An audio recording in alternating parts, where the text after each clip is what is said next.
네, 안녕하세요. 네, 정홍태입니다. 오늘 C샵 강의를 맡게 됐고요.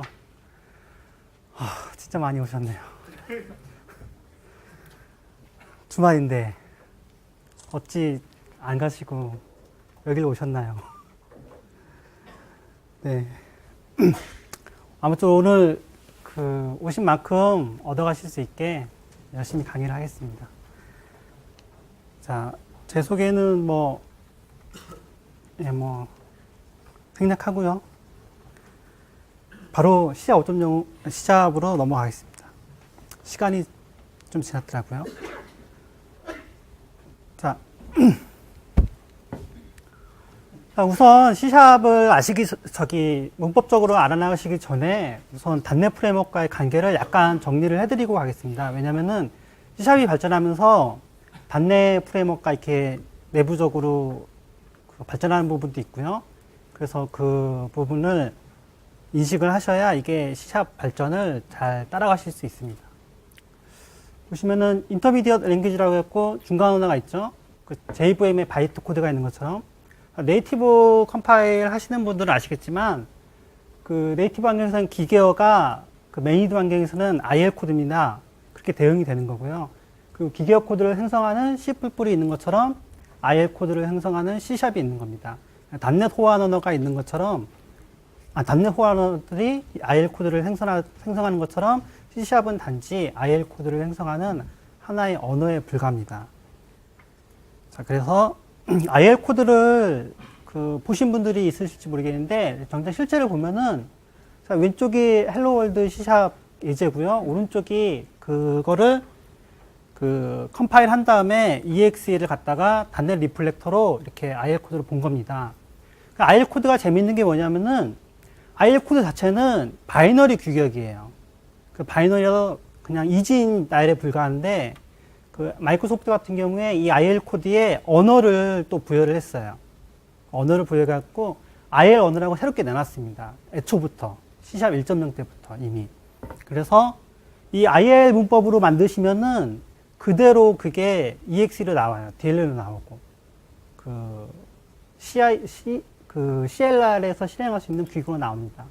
그래서 어떤 관계가 이루어지냐면은 IL 언어를 일종의 어셈블리 언어라고 보시면 돼요. 그러니까 IL 코드는 기계어다. 그리고 IL 언어는 기계어를 생성하는 어셈블리 언어다. 이렇게 생각하시면 됩니다.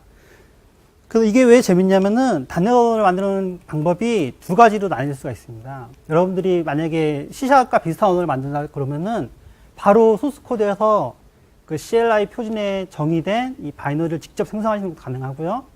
아니면은 그 IL 코드로 출력을 해주시는 거예요. 여러분들이 예를 들어서 자바스크립트 같은 비슷한 문법을 만드셨다 그러면은 그걸 컴파일해서 IL 코드로 나타나는 IL 언어로 나타나는 그 텍스트를 쭉 뽑아주신 다음에 내부적으로 단넷 프레임워크를 설치하면 기본적으로 설치가 되어 있는 IL ASM EX라는 파일이 있거든요. 그거를 그냥 실행해 주시면은 그대로 그 바이너리가 나옵니다. 그러니까 여러분들이 윈도우즈의 P 포맷이나 그런 게 다 어렵다 생각하시면은 이렇게 IL 언어를 만드셔서 중간에 경유하게 하시는 것도 단넷 호환 언어를 만드는 좋은 방법입니다. 그래서 IL 언어가 굉장히 기반이 되는데요. CPU의 기계어 언어를 C++이나 그런 데다 다 사용하지 않는 것처럼 마찬가지로 IL도 규격이 되게 큽니다. 그리고 C샵은 단지 C샵이나 VB.NET은 그 중에 일부를 사용하는 것 뿐이에요. 여기 보시면은 C샵에 대해서 이제 C++에 대한 지식으로도 아실 수 있겠지만 메서드 오버로드 하실 때 인자나 인자의 타입 수가 달라야 메서드 오버로드 할 수 있잖아요. 근데 IL 레벨로 내려가면은 리턴 값에 따라서도 메서드 오버로드 하실 수가 있어요. 그러니까 인자가 다 같아도 리턴 값만 다르면은 오버로드를 하실 수 있습니다. 아까 IL 언어로 만드시면은 컴파일이 돼요. 실제로 실행도 되고. 그리고 C샵 같은 경우에 프로텍티드와 인터널, 프로텍티드 인터널이라는 접근 제한자를 허용을 하는데 이 접근 제한자의 의미가 프로텍티드와 인터널의 OR 결합이에요. 그리고 그러니까 의미가 뭐냐면은 자식도 호출을 할 수가 있고 같은 인터널 어셈블리에 있는 다른 타입들도 호출할 수가 있는데 근데 IL 언어로 표현하시면은 AND 연산자도 가능하세요. 반드시 자식이면서 같은 어셈블리 DLL EXE 안에 있는 애들만 호출할 수가 있게 가능합니다. 그리고 스트럭트도 마찬가지고 갑형식의 스트럭트를 사용자 정의 타입을 사용하시죠. 근데 그때 그 보통 인자 없는 생성자를 정의를 하실 수가 없어요. C샵에서는. 근데 IL 언어로 이렇게 내려가시면은 생성하실 수 있습니다. 그러니까 이런 차이가 있고요. 그리고 C샵에서 이제 또 알아두셔야 될 게 그 두 번의 이 컴파일 결과가 있는데요. 그러니까 C샵 컴파일러가 하는 것은 C샵 코드의 소스 코드에서 중간 언어로 이렇게 넘겨주는 거고요. 이때 디버그 릴리즈 옵션을 정해주시죠. 네. 정해주시는데요. 그 디버그 릴리즈 옵션이 그대로 중간 언어에도 포함이 됩니다. 메타데이터로. 그래서 지트 컴파일러가 나중에 이거 실행 시에 그 디버그 릴리즈 메타데이터를 보고 또다시 디버그용, 릴리즈용 기계어를 생성을 하게 됩니다. 이런 특징이 있어요. 이게 왜 중요하냐면은, 일단 언어에 대한 컴파일러는 IL 규격만 맞춰주시면은 그 다음부터의 실행은 아무런 상관이 없다는 거예요. 그러니까 여러분들이 언어를 C샵, 단넷 호환 언어를 만드실 때 그 IL이 가진 한계가 있다 하더라도 그걸 그냥 언어적인 한계로 그냥 포장을 어떻게 하냐에 따라서 달라질 수 있습니다. 예를 들어서 VB.NET 같은 경우에 모듈에 정의되는 전역 변수를 선언할 수가 있는데요. 원래 이 CLR에는 전역 변수라는 게 없습니다. 그 C샵에도 전역 변수가 없죠. 타입으로 모든 걸 감싸야 되고요. 근데 VB.NET에 왜 이런 기능이 있냐면은 그 어쨌든 VB 기존 6.0과의 호환성을 위해서도 나온 기능이지만 결국에 이게 컴파일 하시면은 내부적으로 그 클래스 타입으로 납니다. 클래스로. IL 코드를 확인을 해보시면 모듈의 이름이 그대로 클래스로 바뀌고요. 그래서 전역 변수가 마치 되는 것처럼 이렇게 보여주는 겁니다. 언어는 그렇게 만드시면 되고요. 지트 컴파일러는 이게 여기서 실행 시 IL 코드를 기계어로 변환해 준다 그랬는데 이거에 대한 물음에 답하실 수가 있어요. 그러니까 필드로 정의하면 프로퍼티로 정의하는 것보다 그 실행 속도가 빠른가 늦은가 이런 질문이 있더라고요. 저 얼마 전에 게임 개발 쪽에 몸담으신 분한테 한번 질문을 받은 적이 있는데요. 이걸로 논쟁이 있으셨대요. 그 필드가 빠르다, 프로퍼티도 똑같다 이렇게 논쟁이 있었다는데 이거를 아까 방금 전에 그 화면으로 보시면은 이해하실 수가 있어요. 만약에 그 코드가 디버그로 빌드가 됐다. 그럼 지트 컴파일도 그냥 디버깅용으로 기계어를 산출을 해요. 그러니까 필드로 액세스하는 것과 프로퍼티로 액세스하는 것에 차이가 있습니다. 이런 경우에는 프로퍼티로 액세스 하시면은 get 함수로 뭐 이렇게 액세스 하겠죠. 근데 만약에 릴리즈 빌드로 하시면은 이 지트 컴파일러를 그냥 비주얼 C++ 컴파일러라고 보시면 돼요. 그럼 비주얼 C++ 컴파일러 이런 기능이 있죠. 함수가 별로 바디에 내용이 없으면은 호출한 축으로 아예 코드를 인라인화 시키죠. 네, 그런 식입니다. 그 릴리즈 빌드의 그 IL 코드를 지트 컴파일러 받으면은 그 별다른 코드가 없는 경우에 그냥 인라인화 시켜서 기계어를 생성해 버려요. 그러니까 그 필드로 정의를 하시나 그런 경우에는 프로퍼티로 정의를 하시나 속도가 아주 똑같습니다. 기계어가 같아요. 물론 이제 그런 걸 원하지 않는 분들은 인라인화 시키지 마라라는 옵션으로 그 메서드 인풀 옵션이라고 그 특성이 하나 있어요. 그걸 지정해 주시면 인라인화 되지 않습니다. 그런 식의 그게 돼 있고요. 그리고 한 가지 또 특별한 게 무한재기 호출이 하나 있습니다. 보통 무한재기 호출을 쭉 하게 되면은 언젠가는 스택이 바닥이 나버리죠. 기본이 1메가니까 바닥이 나서 스택 오버플로 익셉션이 발생하게 되는데 지트 컴파일러가 또 이것도 약간 묘기를 부립니다. 여러분들 자료구조 시간에 왜 그 재기 호출을 그냥 선형으로 호출할 수 있게 바꾸는 그 기법이 있죠. 예, 자료구조 시간에 배우셨을 겁니다. 재기 호출을 바꾸는 예, 배우셨을 겁니다. 예. 근데 그거에 대한 그 최적화를 그 마이크로소프트에서 또 했어요. 그 무한 재기 호출에 대해서 그 최적화를 해서 그냥 선형으로 쭉 호출이 되게, 그래서 무한 그 스택 오버플로우 익셉션이 발생하지 않는 경우가 있습니다. 그때가 언제냐면은 그 x64로 빌드됐을 때, 64비트로 빌드됐을 때랑, 예, 그리고 릴리즈로 빌드됐을 때, 그럴 때 됩니다. 한번 그 잠깐 실행을 하는 걸 한번 보고 지나갈게요.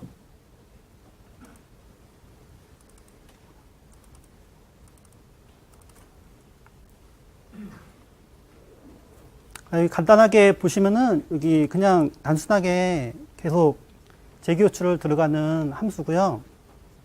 이거를 디버그로 빌드하고 64비트로 되어 있습니다. 지금 옵션이. 가다가 보면은 이게 죽어버려요.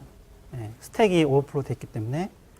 근데 이거를 릴리즈로 빌드를 하시면은 이제 무한 반복이 됩니다. 죽지 않고요. 이런 최적화 과정이 되어 있어요. 그러니까 지트 컴파일러가 그 정도로 똑똑하다는 거죠. 자, 그래서 네, 이런 재미있는 특징들이 있습니다. 지트 컴파일러에서. 자, 그 다음 이제 닷넷 프레임워크의 발전에 대한 C# 버전은 예, 잘 아실 것 같고요. 예, 이건 뭐 앞으로도 살펴볼 테니까 넘어갈 텐데, 중요한 거는 여기서 뭐가 있냐면요. 그 CLR이 발전을 하면서 C#이 발전하는 게 있고요. 그리고 CLR이 발전하면서 이제 IL 코드 단에서 추가된 게 있고, 그걸로 인해서 발전한 게 있습니다. IL 코드를 표현하기 위해서. 그리고 BCL이 추가된 게 있고요. 라이브러리 단에서 그냥 추가된 게 있고요. 그리고 언어 표현상으로 C#이 발전한 게 있습니다. 이렇게 세 가지로 크게 나눌 수가 있어요. 제가 이 PPT 전반에 걸쳐서 신규 기능이 나올 때마다 이 하단에 이렇게 그 IL, BCL 언어표 이렇게 테이블을 만들어 놨습니다. 그에 해당하는 게 발전했다고 보시면 됩니다. 이거에 대해서는 또 계속 나갈 거고요. 자, 그 다음 C# 2.0에 대해서 계속 말을 해볼게요. C# 1.0에 재밌는 기능이 하나 있어서 제가 이거 소개시켜 드리고 갈게요. C# 1.0이 비록 자바를 많이 담고 그랬지만 결정적인 차이점이 있다면 인터럽이 많이 돼 있다는 겁니다. 왜냐하면 기존 C++ 개발자들을 흡수하기 위해서 특히나 고려됐던 게 네이티브 언어와의 호환이에요. 그래서 p-invoke를 통해서 DLL, win32 DLL을 호출할 수가 있고요. 언세이프 구문을 지원해서 포인터도 만들 수 있습니다. C샵에서는. 그리고 델리게이트가 또 있는데 함수 포인터가 있죠. 이게 결정적으로 자바에서는 또 없는 기능이죠. 델리게이트가. 자바 같은 경우에 사실 인터페이스가 발전할 수밖에 없었던 이유가 델리게이트가 없기 때문에 인터페이스가 발전한 구문입니다. 자바 같은 경우에는. 이 델리게이트의 재밌는 특징이 하나 있는데, 저도 이거 굉장히 깜짝 놀라는 게 있는데, C 언어에서 보통 기계어 코드를 이렇게 호출하실 수가 있죠. 어셈블리, 이걸 제가, 네, 이렇게 답습니다. 어셈블리, C 언어를 하실 때, 인라인 어셈블리를 잡는데요. 여기 보시면 CPU ID라고 있죠. 이거 기계어고요. 이거를 호출할 수가 있는데, CPU ID를 구하기 위해서 C샵에서 만약 한다 그러면은 이 함수를 그대로 DLL로 C++로 만든 DLL에서 구현한 다음에 C샵에서 이 함수를 부르는 형식으로 이렇게 하셔야 돼요. 그쵸? 근데 델리게이트를 사용하시면 이거를 C샵에서 하실 수가 있어요. 그게 어떻게 가능하냐면요.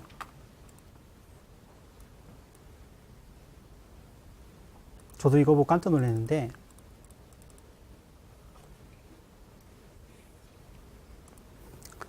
자, 여기 보시면은, 아까 그 코드를 빌드한 다음에 비주얼 C++로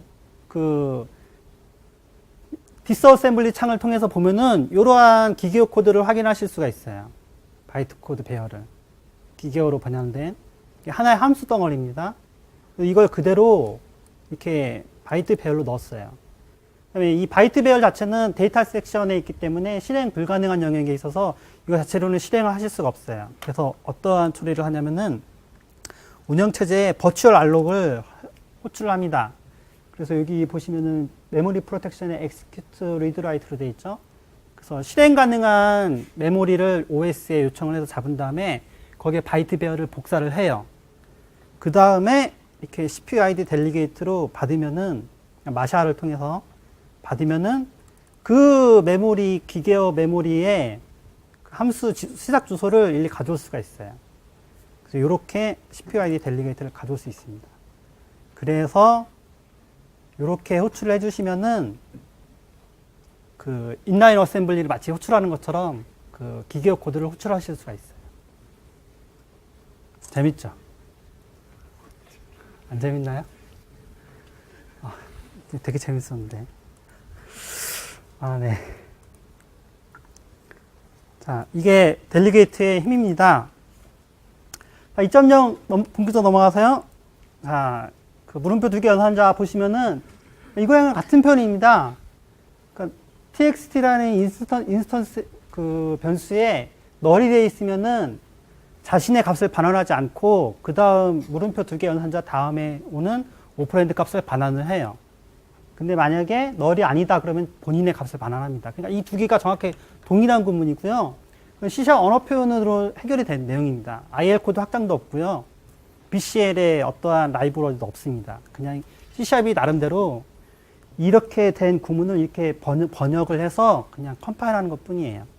이런 식의 그 언어 표현이 있다는 거. 그리고 그 다음에 일드 리턴 브레이크가 있는데요.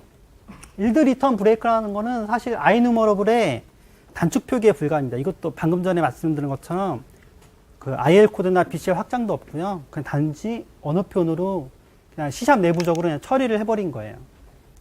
보시면은 그 열거 가능형이라 그러죠. iNumerable 열거 가능형 타입이 특징이 iList랑 iCollection을 그 구현한 타입. 그러니까 일종의 목록이에요. 목록.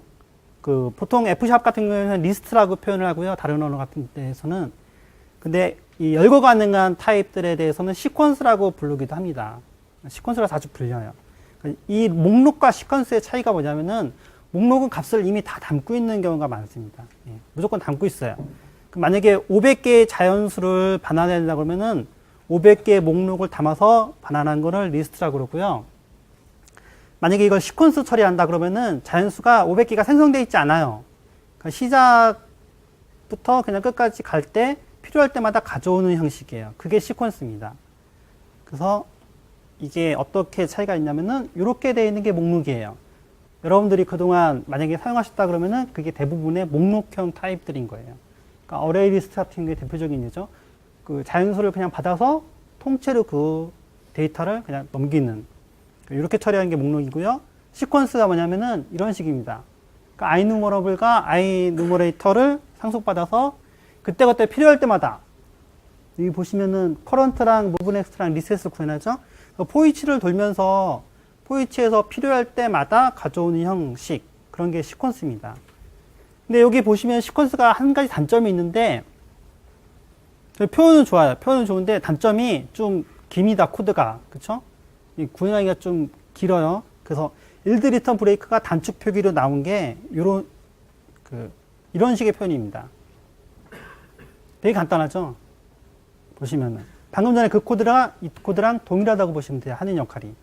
어떻게 되냐면은 get numbers를 한번 부르면은 예, 이렇게 코드가 타고 들립니다. n은 1로 가고 while loop를 타고 while yield return n을 합니다. 그럼 1이 반환이 되겠죠?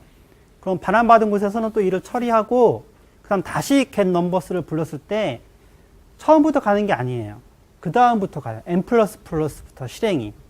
그러니까 내부적으로 상태 머신을 그렇게 갖추도록 C샵이 컴파일을 변형을 시켜버려요. 그러니까 그럼으로써 그 이누머레이터 타입을 아주 쉽게 구현할 수 있도록 한 게 바로 일드 리턴과 브레이크입니다. 브레이크는 이제 중간에 이렇게 빠져나오면 이게 브레이크고요. 예. 그 다음에 파셜 타입이 있는데 이게 파셜 타입이 또 재밌습니다. 설명 들어보시면. 원래 자체 개념은 여기 보시면은 마이 클래스가 있고 또 마이 클래스가 있는데요. 그 파셜이라고 붙었죠. 두 개 다 파셜이라고 붙었습니다. 그거 이렇게 되면 어떻게 되냐면은 C# 컴파일러가 한 프로젝트에 있는 파셜 타입들의 이름이 같은 것들을 모아서 이렇게 하나로 정리를 해서 컴파일을 해줍니다. 네. 이게 파셜 타입인데 굉장히 간단하죠. 개념 자체는. 근데 이게 그 마이크로소프트의 그 자동 코드 생성에 무수히 많이 쓰입니다. 그리고 사실 마이크로소프트가 스스로도 필요해서 만든 타입이 만든 예약어가 파셜이에요. 왜 그런지 한번 잠깐 예제를 통해서 볼게요.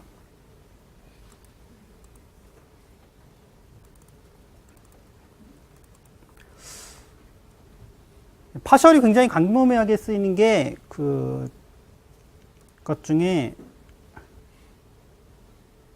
우선 또 윈도우 폼부터 볼게요. 윈도우 폼에서 여러분들 디자인을 하시잖아요.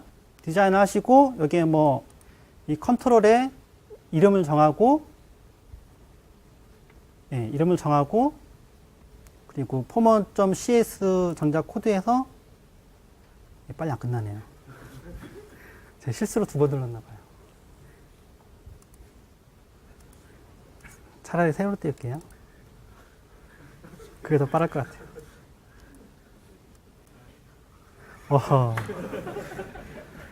어허. 그럼 차라리 그냥 소스 코드를 볼게요.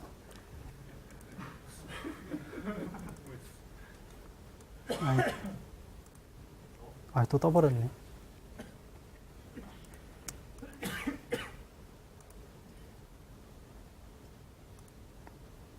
얘는 아직 두고요. 네. 디자인을 하시면은 그게 이제 아이디를 정하시고 디자인을 컨트롤러의 아이디를 정하시고 하시면은 이렇게 여러분들이 만든 포먼 클래스에서 그 인스턴스를 이렇게 접근하실 수가 있어요. 그쵸? 근데 이게 여러분들이 비주얼 스튜디오를 사용하시기 때문에 굉장히 당연하게 이거를 바라보시는데 이게 굉장히 특별한 부분입니다. 실제로 뭐 오브젝티브시나 안드로이드 이런 쪽 계열을 막 이렇게 하시게 되면은 이게 얼마나 편한 건지를 아실 수가 있어요. 거기 안드로이드 같은 경우에도 XML로 이렇게 UI를 구성을 하거든요. 근데 XML에 컨트롤의 아이디를 문자열로 이렇게 집어넣어줘요. 그 다음에 그 자바 코드에서 get 컨트롤 해서 그 문자열 아이디 값 집어넣고 이렇게 해서 반환받은 그 인스턴스를 가지고 이렇게 접근하게 돼 있어요. 근데 C# 같은 경우나 마이크로소프트 전반에 걸쳐서 디자인 화면이 나왔다 싶은 것들은 다 이런 식으로 직접 접근하게 돼 있어요. 이게 가능하게 된 원인이 파셜이에요. 보시면은 디자인을 이렇게 하신 다음에 그 디자인이 된 게 그대로 직렬화돼서 포먼 디자이너.cs로 넘어오죠. 예, 이렇게 넘어오고 여기에 다 그 디자인 화면에서 됐던 인스턴스들이 다 있고요.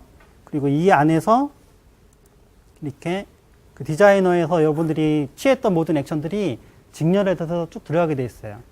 이런 게 그 파셜 클래스로 이렇게 등록이 돼 있고요. 그리고 여러분들이 정작 그 응용 프로를 만드는 또 클래스가 파셜로 돼 있고 그렇기 때문에 이게 합쳐져서 컴파일이 되기 때문에 그렇게 자연스럽게 컨트롤 접근하실 수가 있는 거예요. 만약에 파셜이 없었으면은 그 안드로이드처럼 그렇게 하시거나 그렇게 하셨어야 돼요. 근데 이게 2005부터 이렇게 적용이 됐고요. 왜냐하면 2005부터 C# 2.0이 나왔으니까.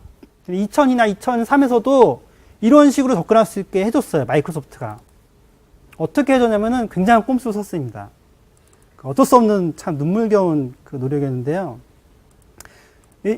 지금은 파셜 클래스에 이렇게 담아서 이 코드를 생성을 하지만 옛날에는 이 코드를 복사 마치 한 것처럼 해서 요 안에다가 이렇게 넣어놨어요. 이렇게. 같이 썼어요. 방을 같이 썼어요. 그러니까 이게 어떻게 되냐면은 여기 또 이제 리전에 거기다 써놨어요. 이 코드는 건들지 마시오. 근데 이상하잖아요. 건들지 말라 그러면 꼭 건들지고 싶고. 예. 그래서 이 안에다 또 코드를 넣는 분들이 계셨어요. 실제로. 계시면 또 디자인을 하거나 이렇게 하다 보면 또 꼬이게 되고 코드가 날아가고 막 그런 상황이 굉장히 심했어요. 그런 부작용이 있었기 때문에 마이크로소프트가 2005부터 C# 2.0에 파셜을 넣으면서 이게 해결이 된 거예요. 아주 말끔하게 해결이 됐죠. 그러니까 이 기조는 WPF에서도 그대로 적용이 되고요. ASP.NET도 그 코드 비하인드랑 이렇게 이런 식으로 적용이 되죠. 네. 그래서 파셜 같은 경우는 사실 마이크로소프트의 필요에 의해서 나온 그러한, 에고 종료를 해버렸네요. 네, 그러한 경우입니다.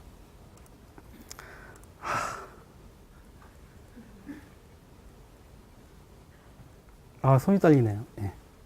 자, 그 자동코드 생성의 문제점을 그래서 싹 해결했고요, 파셜로. 그리고 이제 가끔 보면 F샵 하시는 분들이 WPF 자멜 디자이너들을 사용할 수 없냐라는 말씀들을 하세요. 근데 그게 한계가 있는 게 F샵은 그 파셜이 없어요, 키워드에. 그러니까 그 WPF의 자멜이 그 직렬화된 그 타입과 이 WPF의 타입이 결합할 요소가 없어요. 그래서 자멜에서 지원이 안 되는 거예요. 그러니까 F샵이나 그런 그 파셜 계열이 없는 언어를 단넷 호환 언어를 사용하시는 분들은 그 WPF나 그런 걸 사용하실 때 다 직접 뉴 하셔야 돼요. 디자이너가 했던 일들을 다 여러분들 하셔야 돼요. 그래서 지원이 안 됩니다. 사실 지원이 안 된다기보다는 그냥 하실 수는 있는데 굉장히 불편한 거죠. 아마 다른 영역에서 오신 개발자들은 당연하다고 생각하고 하실 거예요, 아마. 근데 비주얼 스튜디오에 익숙해지신 분들은 이게 당연하지 않거든요. 예, 직접 생성하는 게. 예, 그렇습니다. 그 다음 익명 메서드 들어갈 텐데요. 말 그대로 이름 없는 메서드입니다. 이것도 마찬가지로 IL이나 BCL에 아무런 변화가 없어요. 그러니까 단순히 언어적인 확장일 뿐이고요. 왼쪽에 보시면은 델리게이트로 받는 스레드 객체에 그 펑션이 정의되어 있고요. 근데 이게 그대로 그냥 이 안으로 이렇게 인라인화 될 수 있습니다. 인라인화 될 때 델리게이트 예약어를 써주시면 되고요. 나머지는 똑같아요. 그냥 이 인자로부터 시작해서 바디는 그대로 가져오시면 돼요. 이런 게 익명 메서드입니다. 자, 익명 메서드를 어쨌든 델리게이트니까 모든 델리게이트 사용하실 때 익명 메서드 이렇게 사용하실 수가 있고요. 간편하죠? 예. 굳이 정규 함수를 만들지 않아도 되니까. 이벤트 처리기에서도 이렇게 가끔 사용하세요. 이벤트 처리기 보통 뭐 더블 클릭 하셔서 이벤트 처리기 자동 생성되는 걸 하시는데 그냥 코드가 얼마 없으면은 이런 식으로 하시기도 하고요.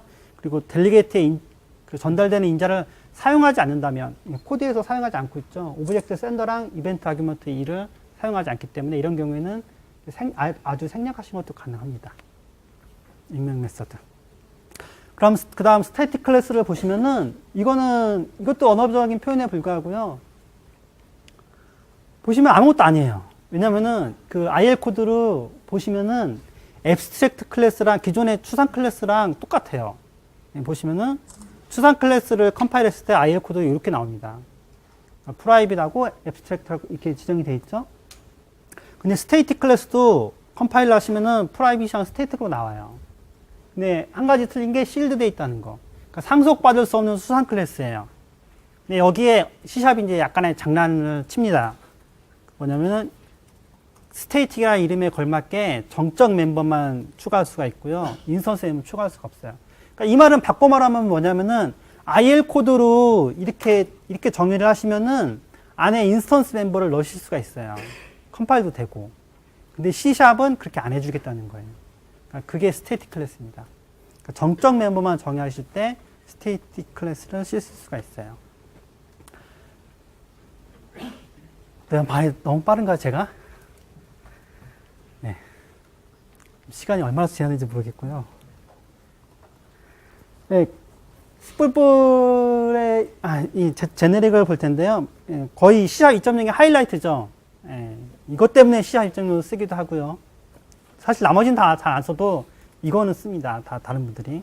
그래서 C++의 템플릿과 유사한데 사실 템플릿 정도의 기능은 아닙니다. 왜냐하면 메타 프로그래밍 정도도 그런 기능은 없으니까요. 단순히 형식 인자를 받아서 그 형식 인자를 치환해주는 정도만 그 C샵에서 구현이 됩니다. 근데 이게 특이하게 이거는 언어적으로 확장한 게 아니고요. IL 코드에서 확장이 됐습니다.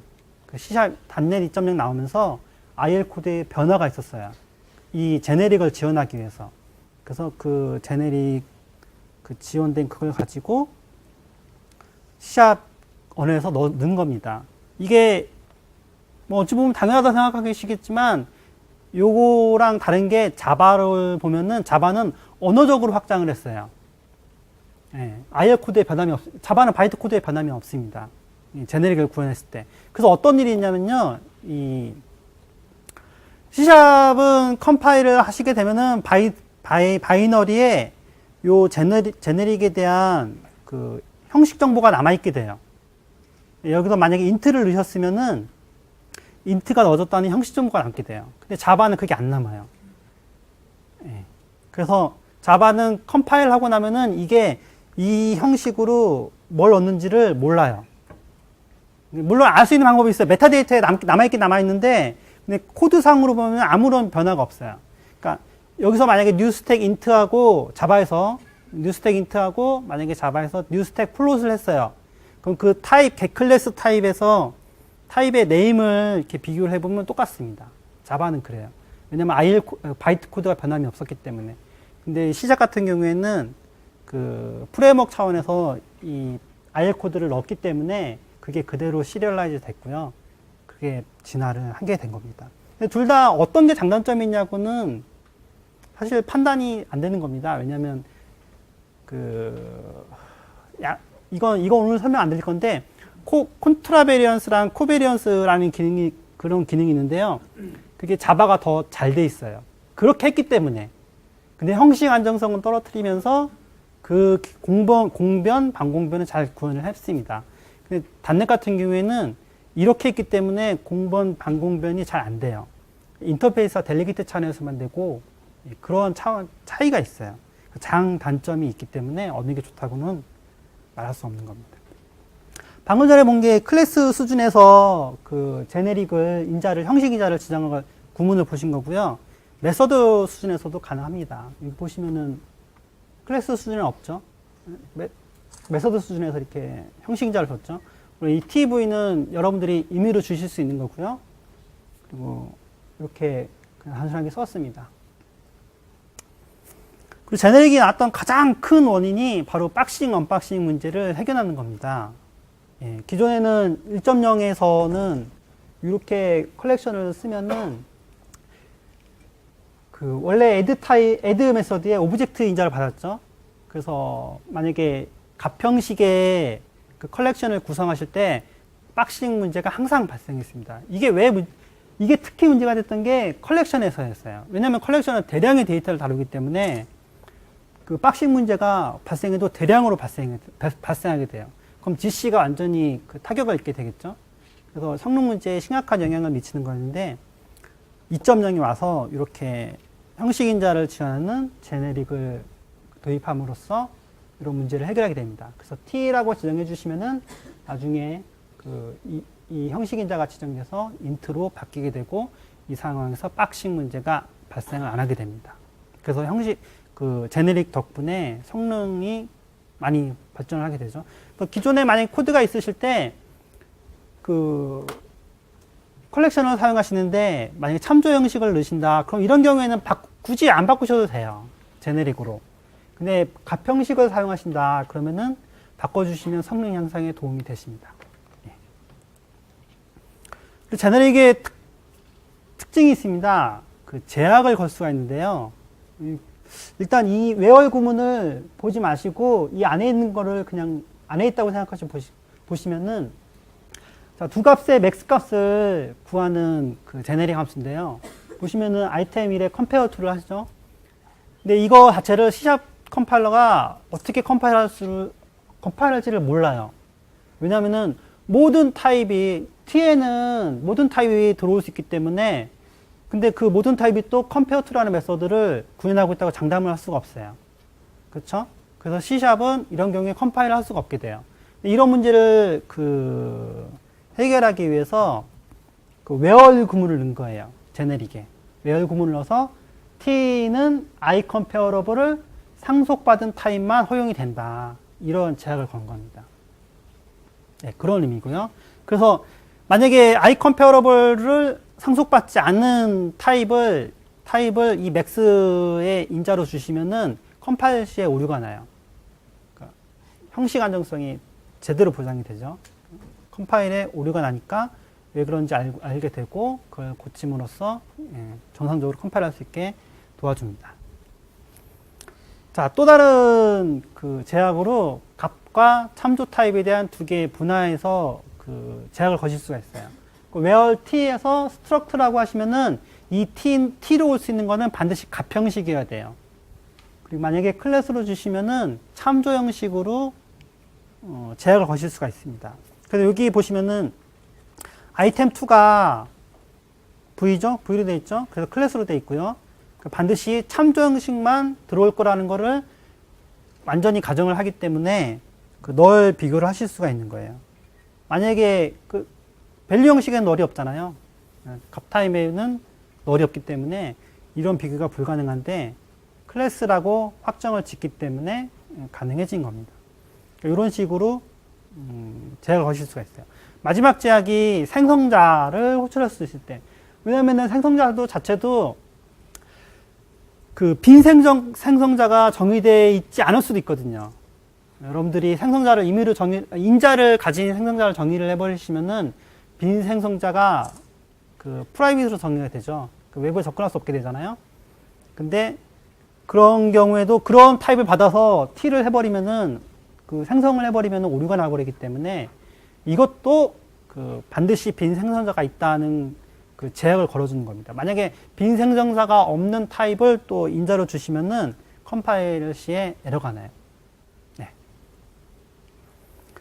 그래서 이걸 모두 그 반영을 해서 단내 1.0 때 컬렉션을 전부 다 새롭게 그 제네릭을 반영을 해서 2.0에서는 이러한 그 컬렉션을 제공을 해줍니다. 그 마이크로소프트 자체로는 그 1.0 때의 제네릭 그 컬렉션은 그 사용하지 말라고 권장하고 있어요. 단지 하위 호환성 차원에서 제공을 해줄 뿐이고 가능한 사용하지 마시고 이쪽으로 넘어와라 라고 권장을 하고 있습니다. 자, 제네릭은 그걸로 끝이고요. 제네릭 덕분에 또 생긴 게 널러블 타입입니다. 그 널러블 같은 경우에는 널러블이라는 그 BCL 타입이 있어요. 그 형식 인자를 하나 받고요. 그 BCL과 언어적인 표현이 함께 가미된 경우고요. C샵의 경우에는 단축 형태로 그 물음표로 쳐주시면은 C샵이 알아서 컴파일할 때 널러블로 바꿔줘요. 그러니까 여기가 이쪽 부분이 인트 물음표인데요. 널러블 인트로 이렇게 자동으로 바꿔서 컴파일을 해버려요. 그러니까 C샵이 약간의 단축 표현이 돼버린 거죠. 네. 자, 그 다음 3.0인데요.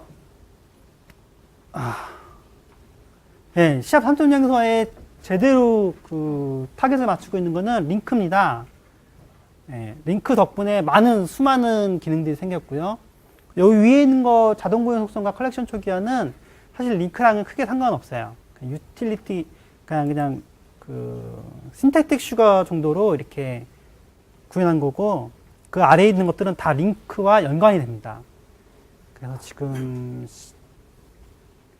링크 이전까지만 잠깐 더 하고요. 쉬는 시간 좀 가질게요. 자, 자동 구현 속성은 이 필드와 프로퍼티 구현을 굉장히 단순화시킨 유형입니다.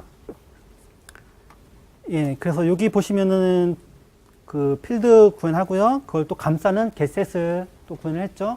그러니까 이러한 굉장히 그 나잡한 코드를 이렇게 깔끔하게 바꿔줍니다.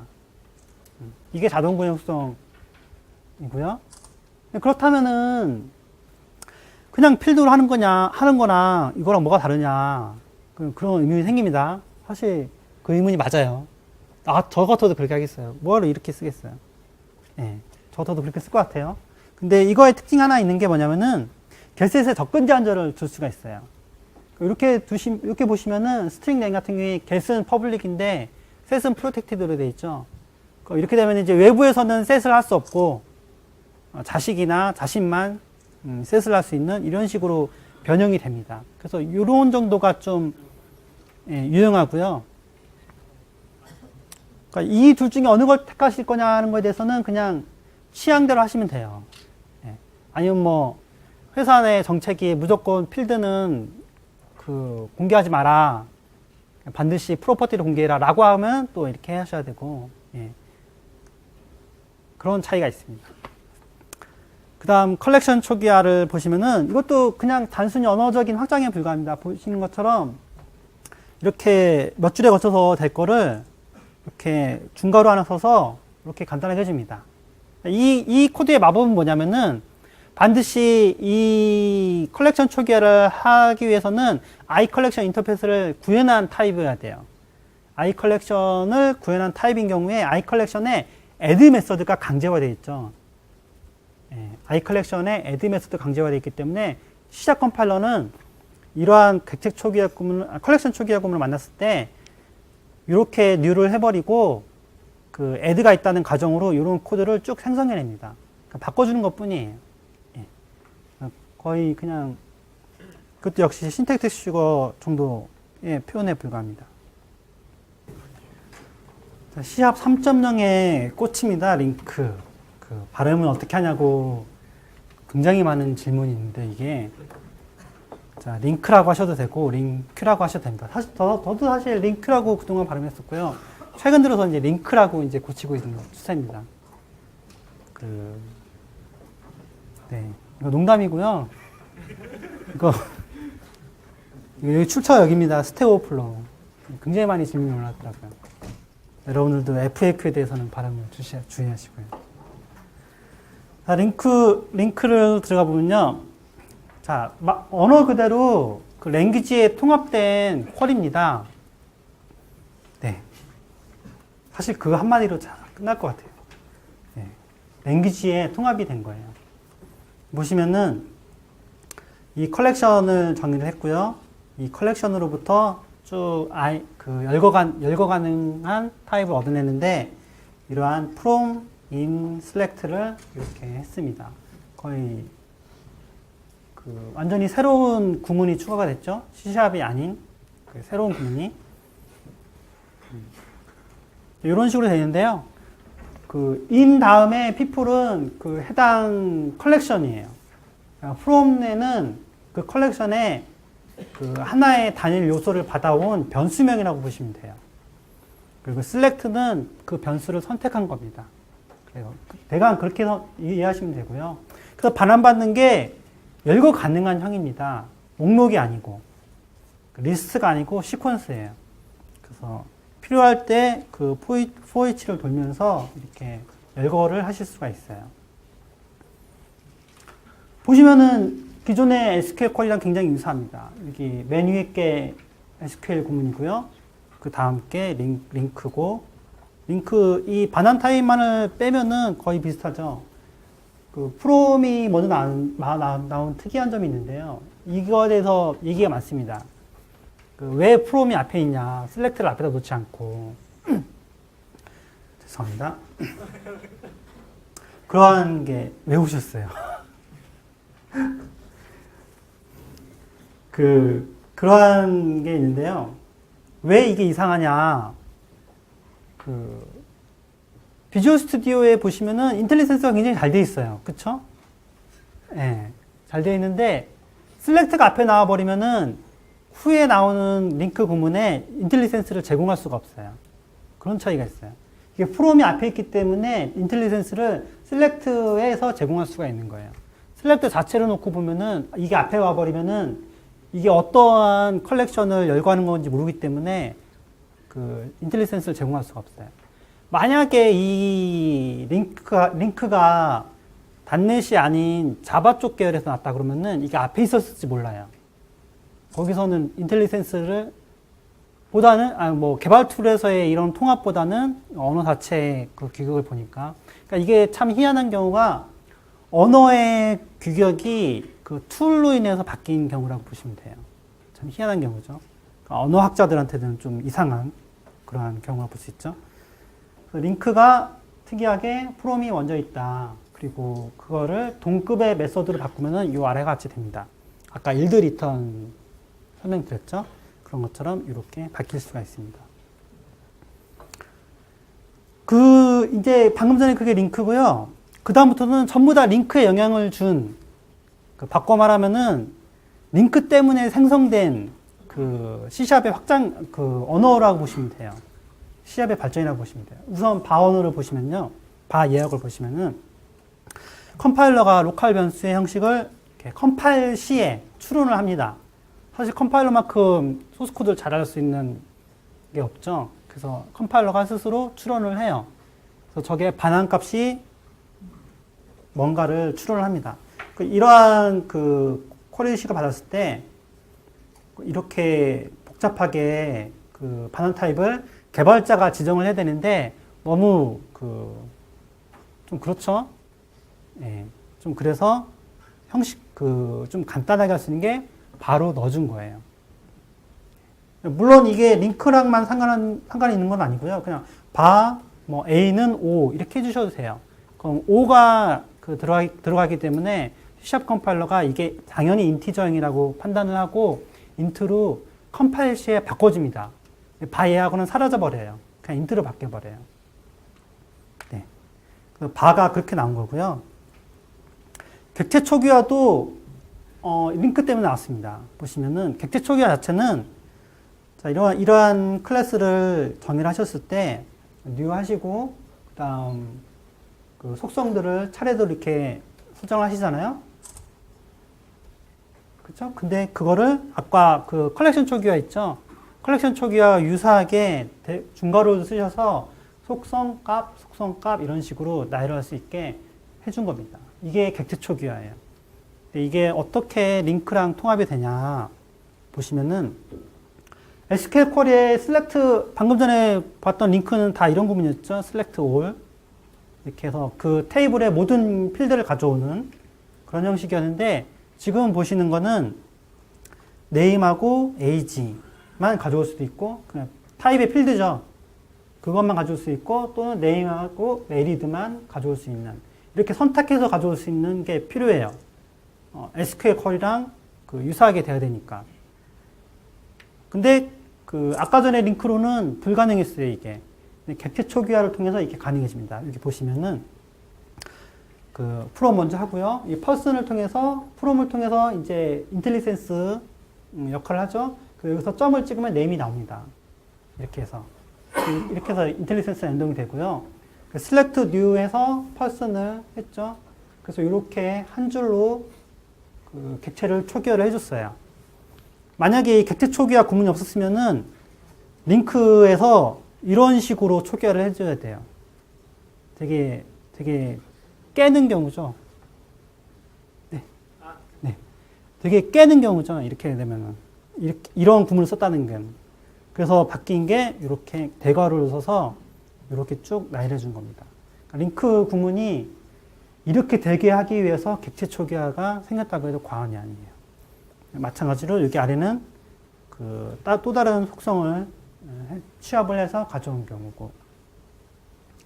아까 컬렉션 초기화랑 객체 초기화랑 같이 짬뽕할 수도 있습니다. 이런 식으로 해서 리스트 형식을 대괄호를 쳐서 컬렉션 초기화를 하는데 내부에서도 객체 초기화를 해서 이런 구문을 쓰실 수가 있어요. 만약에 이 구문을 동일하게 기존 1.0 구문에서 쓴다 그러면은 굉장히 길어지겠죠. 초기화만.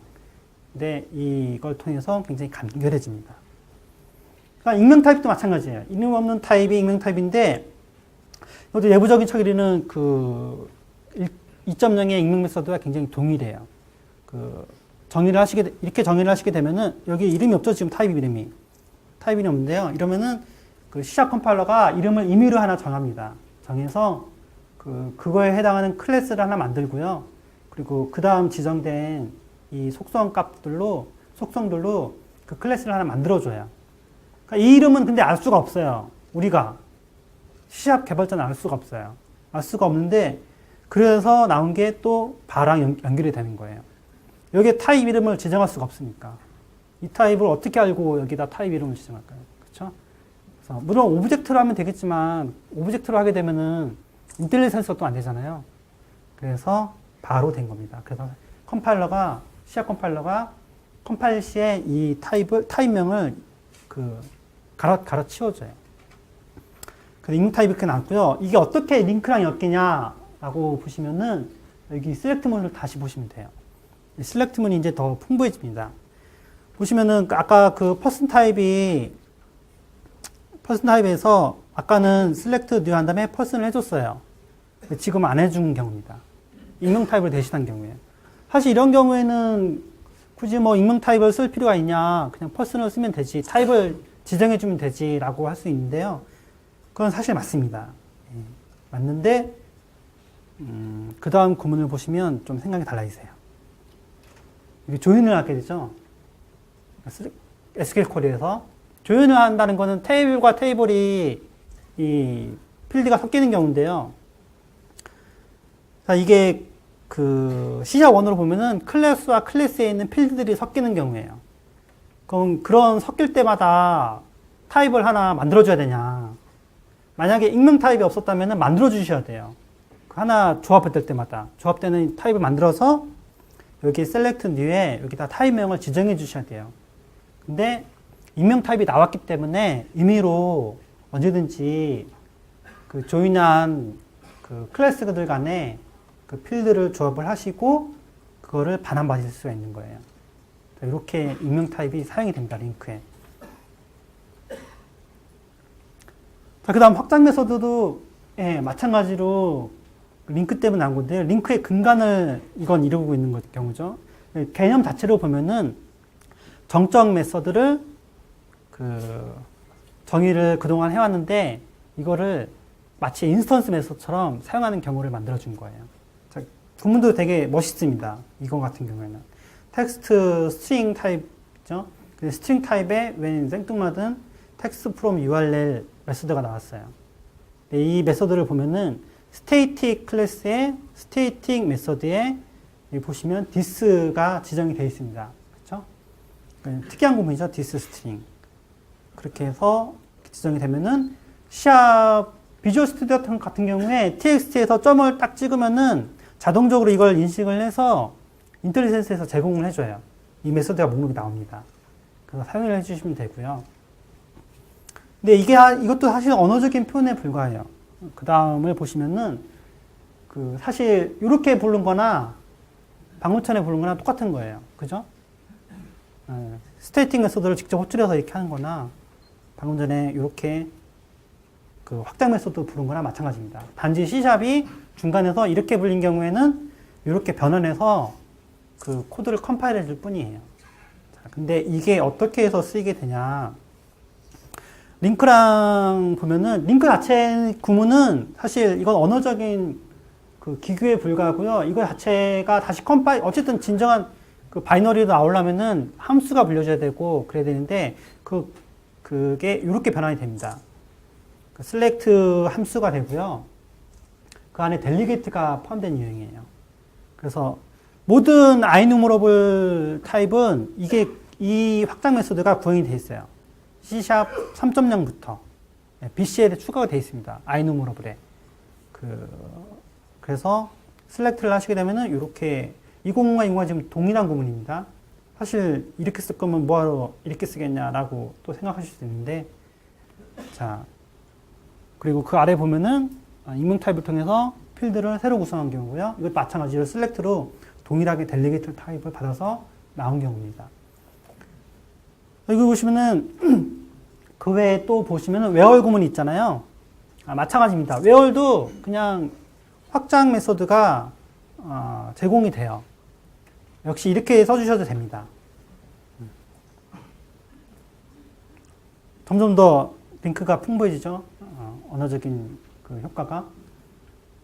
그 where를 주시고 역시 델리게이트를 받아서 조건을 줍니다. 그리고 점을 했죠.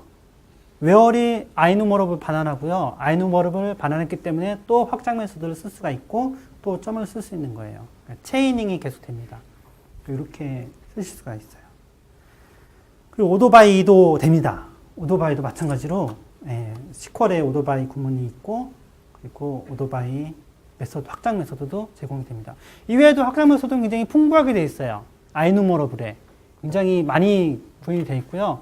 근데 언어적으로 그 링크 언어적으로는 그 언어 개발자 마음이에요. C샵에서는 이 정도를 구현을 한 거고요. VB.NET은 또 다른 유형으로 또 구현을 합니다. 그러니까 서로 간에 구현 그 숫자가 달라요. 그러니까 또 다른 언어를 만들면은 또 지원할 수가 있을 것 같고요. 아이누머러블이 계속 발전하면서 얘도 아마 발전할 가능성도 있고요. 현재로서는 이때의 규격에서 거의 벗어나진 않았습니다. 자, 그래서 람다식이 이제 나오는데요. 람다식도 결국에 링크 때문에 거의 나온 거나 마찬가지예요. 왜냐면 기존의 익명 메서드를 델리게이트로 잘 해왔는데 왜 또 람다 메서드가 나오냐. 보시면은 그 이유를 아실 수가 있어요. 자, 일단 람다 메서드 자체는 이러한 델리게이트가 있고요. 델리게이트를 초기할 때 델리게이트 익명 메서드를 사용해서 이렇게 초기화를 하잖아요. 여기 보시면은 C샵은 컴파일러니까 당연히 이 델리게이트의 임자를 알 수가 있고 반합값을 알 수가 있어요. 그렇죠? 그걸 또 추론을 통해서 개발자가 별다르게 정의하지 않아도 그 다 알아서 해줍니다. 이 OBJ의 오브젝트 타입인지를 알아요. 이 반합값이 없다는 걸 알고 있고. 그래서 이렇게 해서 해주는 기교를 부립니다. 마찬가지로 언어적인 표현에 불과하고요. 다른 변화는 없습니다. 특이한 경우에 값을 반환하는 델리게이트 그리고 단문 메서드인 경우에 그런 경우에 특이하게 좀 더 생략할 수 있게 리턴하고 중괄호를 생략하실 수가 있어요. 그래서 여기 보시면은 이렇게 돼 있지만 이렇게 간단하게 마치 수학의 함수처럼 옛날에 뭐 fx는 x 플러스 1 이렇게 배우셨잖아요. 그런 여기 이 꺽쇠만 없으면은 아마 거의 그 표현하고 비슷한 표현이 납니다. 람다식의 그 단순함이고요. 자, 이게 그 메서드 기반 쿼리랑 엮이게 되는데요. 아까 보셨던 델리게이트 이 길다란 구문이 이렇게 간단하게 바뀝니다. 훨씬 낫죠. 네. 여기 보시면은 셀렉트도 이렇게 간단하게 바뀌고. 이게 람다로 해서 얻어지는 이득입니다. 그리고 이 람다가 참 재밌는 게 마이크로소프트가 굉장히 확장을 잘한 것 같아요. 그 중에 하나가 바로 람다가 일단 코드잖아요. 근데 이 람다 이 식 자체를 데이터로서 받아볼 수가 있어요. 여기 보시면은 펑션으로 이건 델리게이트죠. 델리게이트로 이렇게 받은 경우에는 이게 코드로 컴파일이 돼요. 이 수식 자체가 코드로 컴파일이 되는데 이렇게 익스프레션 타입으로 받아버리면은 C# 컴파일러가 이거를 데이터로서 취급을 하게 해줘요. 익스프레션 형식의 데이터로 나와요. 예, 그래서 어떻게 나오냐면 이런 식으로 나옵니다. 아까 그 익스프레션 루트가 있었죠? 그래서 익스프레션 바디에서 바디가 바이너리 익스프레션에서 이항 연산자를 이항 표현식을 가지는 그게 되고 그래서 그 노드 타입을 출력하면 add가 되고 이런 식으로 쭉쭉쭉 분해가 됩니다. 계속 데이터로서 받아들일 수가 있어요. 이게 왜 재밌냐? 요렇게 데이터로 받아들인 거를 다시 컴파일 하실 수가 있고요. 컴파일 하면은 그 형식 인자로 받았던 이 델리게이트 타입을 그대로 반환을 해줘요. 그럼 또 그거를 호출하실 수가 있어요. 코드로. 이렇게. 이런 구문이 가능하고요. 근데 사실 뭐 이렇게 쓰실 분 거의 없을 것 같아요. 왜냐면 그냥 바로 이렇게 쓰면 되니까. 굳이 컴파일까지 할 이유가 없는데, 재밌는 게 여기서 나옵니다. SQL 쿼리를 생성을 할 수가 있어요. 여기 보시면은 익스프레션에 펑션으로 I ordered enumerable 했죠. 거기에 이제 람다 표현식을 이렇게 받았어요. 람다 표현식 받은 거에 이렇게 그 링크 구문이 있죠. 이 링크 구문을 분석할 수가 있어요. 익스프레션에서. 그래서 익스프레션에서 분석을 막 쭉쭉 해나가다가 이렇게 SQL 쿼리로 조합을 할 수가 있습니다. 할 수 있겠죠. 예, 좀 번거롭긴 하겠지만. 근데 MS가 이걸 해놨어요. 해놓은 게 링크 투 SQL이나 엔티티 프레임워크나 그런 데서 여러분들이 쓰시는 그 링크 표현식들이 다 런타임 시에, 실행 시에 이렇게 그 실제 쿼리로 생산이 됩니다. 네, 그 원리가 그거예요. 그 데이터로서의 람다식으로 받기 때문에. 그리고 또 하나 또 생각해 볼 수 있는 게, 아까 그거는 MS가 확장을 한 거고요. 이런 경우에는 이제 그 람다 표현식을 보고 어딘가에 올려져 있는 아티클의 하나입니다. 보시면은 WPF에 그 iProperty Property Change도 있죠. 거기에 WPF 특성에 onProperty Change가 있는데요. 거기에 보통은 이렇게 age라는 필드 이름을 넣게 됩니다. 이렇게 해야만 동작을 하죠. 예, 하는데, 네, 이게 만약에 이 이름을 바꿔버리면은 반드시 이 이름을 바꿔줘야 돼요. 그쵸? 안 바꿔주면 동작을 안 하고, 또 동작을 안 하는지, 왜 동작을 안 하는지 나중에 모르게 되고요. 그런데 이 람다식을 쓰시게 되면은 요거를 해결하실 수가 있어요. 이거 자체를 익스프레션으로 받아버리니까 이거를 그 데이터로서 받을 수가 있어요. 그래서 이 멤버의 네임을 파악할 수가 있고요. 이 멤버의 네임이 age구나 라고 나옵니다. 그래서 이렇게 하드 코딩을 없이 쓸 수가 있어요. 물론 속도는 약간 느려지겠죠. 예, 이렇게 쓰시는 것보다.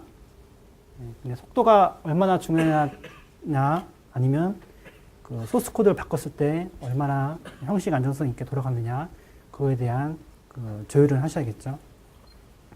링크를 정리를 해보면은 이렇습니다. 예. 기본적으로는 iNumerable이고요. 이 iNumerable에 대한 확장을 쭉 내놓은 겁니다. 확장 메서드를.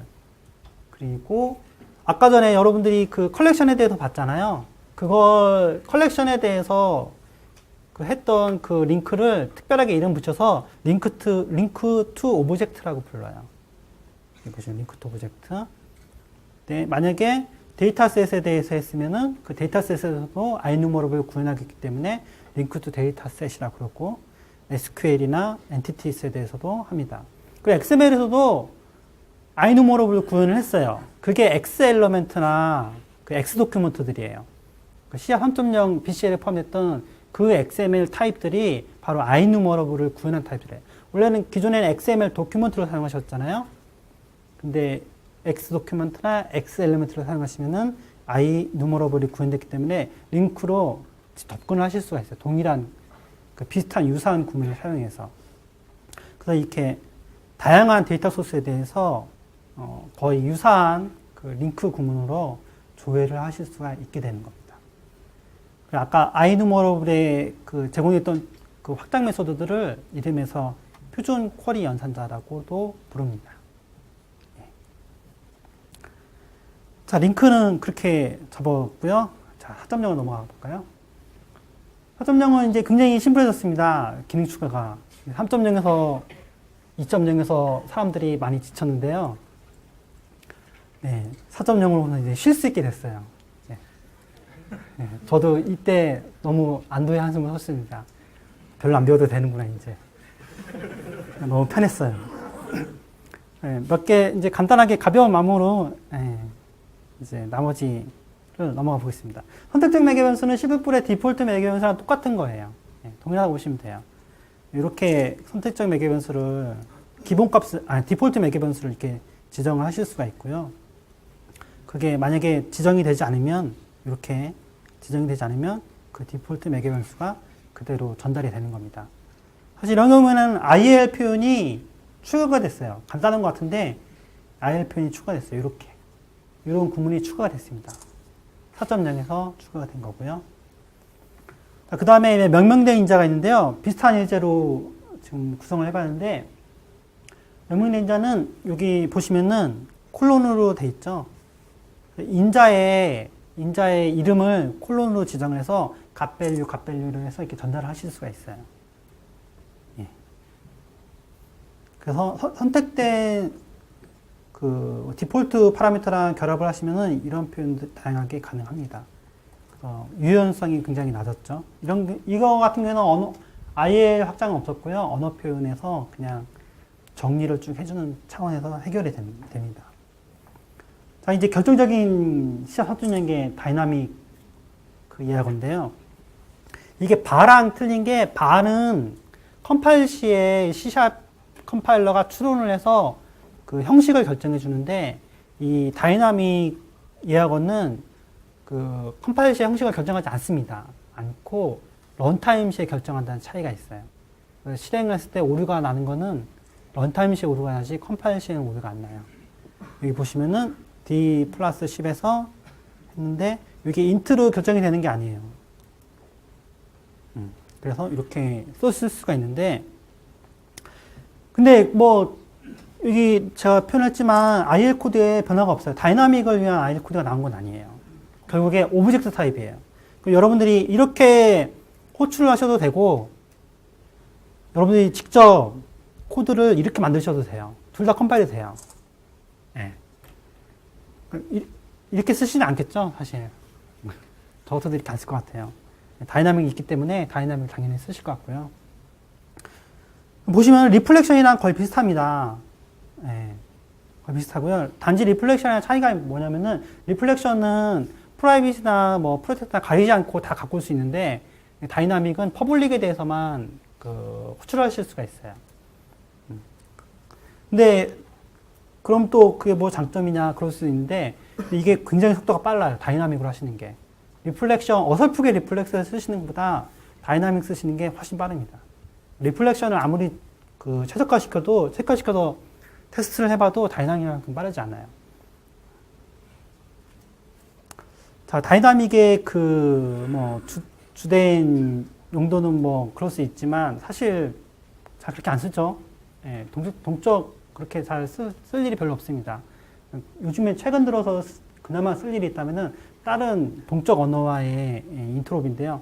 파이썬이 뜨면서 아마 여기서 또 파이썬 하시는 분이 계실 텐데 아이언 파이썬이라고 단넷 호환 언어로 포팅된 파이썬 언어가 있습니다. 똑같고요. 파이썬이랑 단지 DLR에서 C샵과 연동될 수 있는 그런 특징들이 추가된 것 뿐이에요. 그래서 누겟으로 그냥 비주얼 스튜디오에 열으셔서 인스톨 패키지 아이언 파이썬 하시면 그 해당 프로젝트에 DLL이 참조가 돼요. DLL 참조 추가가 돼요. 별도로 환경 구성이 되는 게 아니고요. 단순히 참조 추가만으로 해결이 됩니다. 그래서 이런 타입들이 아이언 파이썬 네임스페이스 하에서 제공되는 타입들을 이용해서 파이썬 코드를 수행하실 수가 있어요. 이렇게. 근데 뭐 이 정도가 뭐 얼마나 중요한가요? 네. 왜냐면 외부 EXE로 그냥 실행시켜도 될 텐데. 그죠? 네. 더 중요한 거는 메서드나 이런 연동이 된다는 겁니다. 보시면은 그 add 펑션을 파이썬으로 정의를 했죠?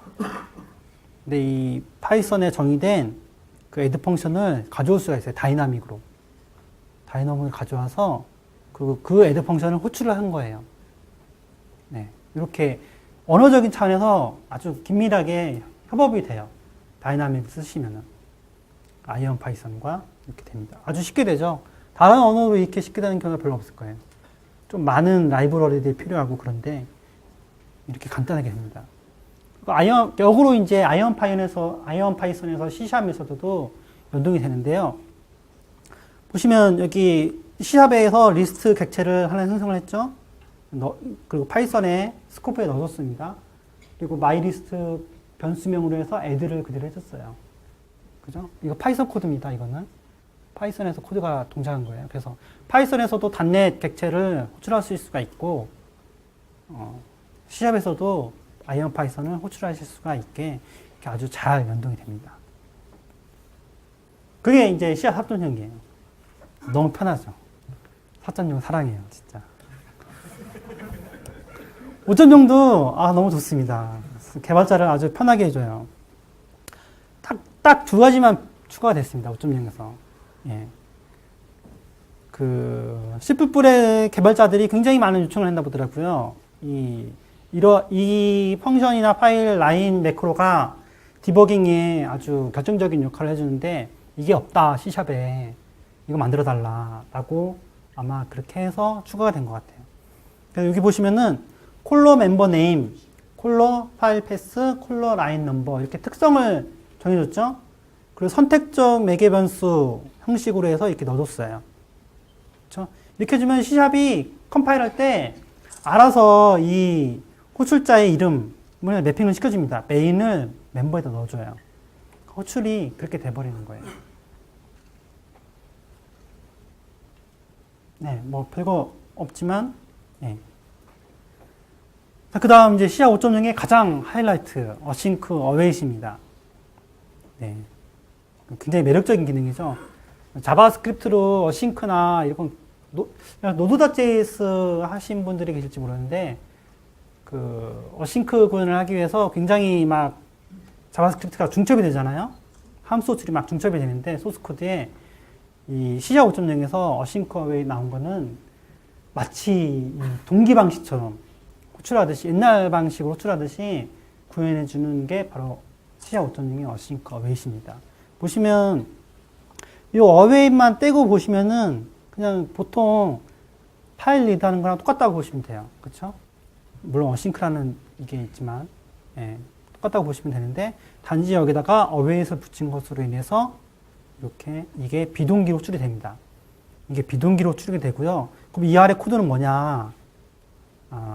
라고 물어보시는데, 이 아래 코드는 C# 컴파일러가 이 await이라는 그 키워드를 인식하고 그 아래에 있는 코드는 떼버립니다. 떼버려서 별도로 구성을 해요. 상태 머신으로 클래스로 하나 이렇게 딱 구성합니다.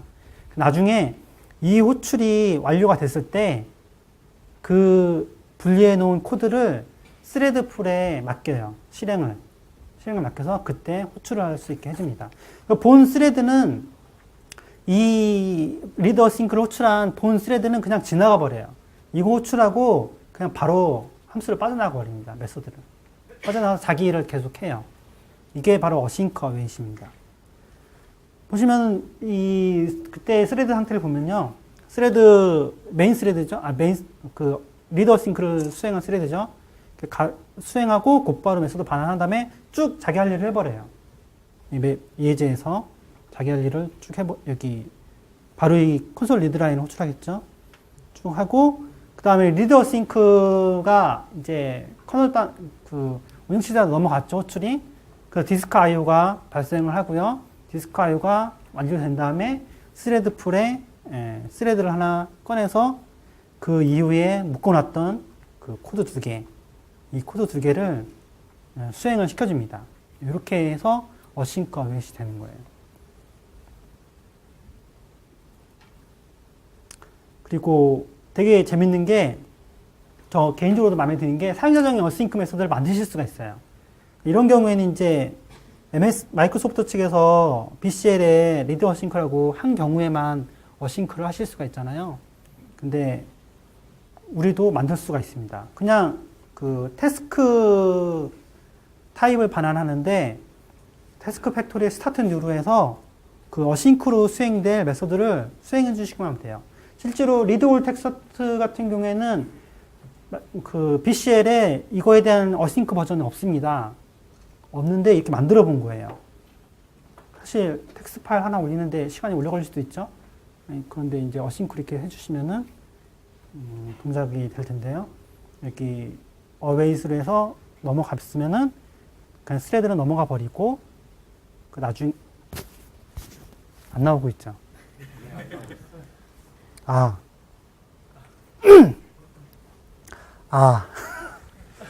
네. 네, 네, 이렇게 사용자정의 어싱크를 만드실 수가 있습니다. 굉장히 매력적인 기능이죠.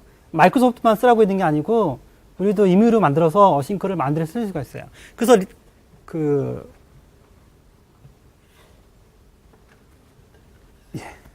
그래서, 노드.js 같은 경우에 굉장히 스크립트가 중첩이 막 되면서 어싱크가 진행이 되는데, 그 C샵으로 만약에 어싱크 쪽을 구현해 주시면은 그 중첩되실 필요 없고 그 비즈니스 코드를 만드신 다음에 그거를 이렇게 태스크 팩토리 스타트드로 씌워 주시면은 그게 어싱크로 자동적으로 동작을 하게 됩니다.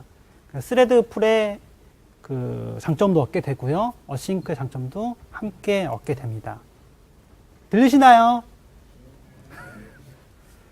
자, 이렇게 해서 C# 5.0 마쳤습니다. 그래서 딱 보시면은 단축 표기가 압도적으로 많아요. 언어 확장이 18개 정도 되고요. BCL 차원에서 확장된 게 5개 정도. 그리고 IL은 겨우 한 2개 정도 됩니다. 그러니까 CLR이 굉장히 처음부터 잘 만들어졌어요. CLR이 잘 만들어져 갖고 그 이후에 언어 확장들이 거의 자체적인 언어에서 발전할 수 있게 이렇게 잘 됐습니다.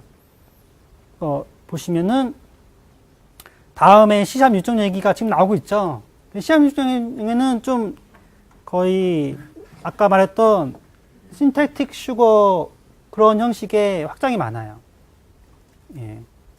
더 이상 이제 신규 IL이나 나올 필요가 없는 것 같아요.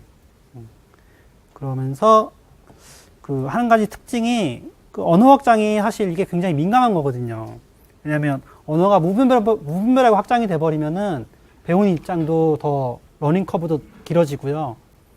그리고 철학에 맞지 않게 또 확장이 될 수도 있고, 그래서 사실 조심해야 되는 부분인데, 로슬린이라고 또 새로운 게 나옵니다. 이게 어떤 역할을 하냐면은,